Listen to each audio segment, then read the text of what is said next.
biology, and that it is tissues. In first chapter you studied what is cell. Cell is a structural and functional unit of living organism. All living organism made of cell. Based on the number of cell, classifying the organism into two. It is unicellular organism and multicellular organism. Unicellular organism made of single cell. Unicellular organism perform all the basic function within a single cell. For example, amoeba. Amoeba is a unicellular organism, right? It will perform all the basic function like movement, intake of food, respiration, excretion, and all are here within the single cell. But what about multicellular organism? Multicellular organism made of millions of cells. A group of cells perform a particular function. In human being, the muscle cell contract and relax and it causes movement.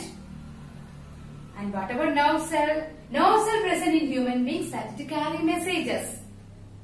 And then blood, transport, oxygen, food, then waste materials, etc. Then in plants, vascular tissue conduct water and food. Then what can we see here? There is a division of labor. Okay? And a particular function is carried by means of a cluster of cells that it is called a tissue. So, what does mean by tissue? A group of cells similar in structure and work together to achieve a particular function is called a tissue. What is tissue? A group of cells similar in structure and work together to achieve a particular function is called a tissue. Then, are plants and animals made of same type of tissue? First of all, compare the structure and function of plants and animals. Do they have same structure? Do they perform the same function? Look at this. There are so much differences. Okay, let us give a look for that. First one about the plants. Plants are stationary. They are not moving from one place to other place. And then most of the tissue in plants are dead. And it is giving support to the living cell. Then what about animals? Animals are moving here from one place to other place. For what? In search of food, to mate and also for shelter. And then, see, they consume more energy than the plants. And then, most of the tissues that present here in the animals are living. Then, another difference, that it is about the pattern of growth. In this, the growth is limited to certain region here in the plants. In plants, the growth is limited here to a certain region. But it is not present here in animals. And then in plants, certain tissue are divided here throughout their life. Okay? And based on the dividing capacity here in the plants, we are classifying here the plants into two. That it is the meristematic tissue and the permanent tissue. Meristematic tissue have the capacity to divide.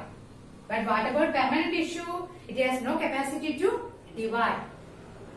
Then here in the structural organization, here in plants and animals into organ and organ system.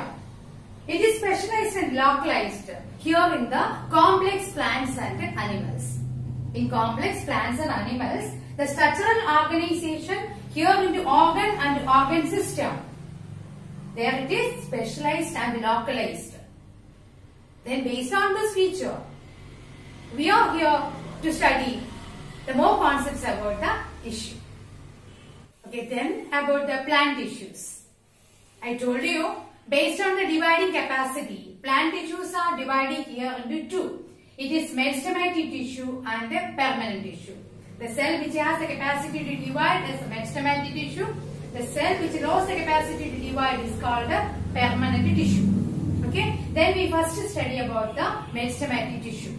Before studying about the meristematic tissue, okay, we will do an experiment. Take 2 jar. Fill it with water. And then take 2 onion bulb, you know, and then place this in the jar. Then keep it here for 1 to 3 days. Then observe the growth of the root that taking place here in the onion bulb. First day, second day and third day. Then in 4th day, you have to remove the tip of the root of the onion present here in the second jar. That it is 1 mm that it is here from the root tip. And then you keep it there. Then again you observe what is happening there. Then which root will grow? See, the root that it is longer here in the first one and not in the second one. It is because of that dividing tissue is not present here in the second one and it is here in the first one. Okay, you do the experiment in your house, definitely you will get the result. The growth occurs in certain specific region by dividing cell is called the meristematic tissue.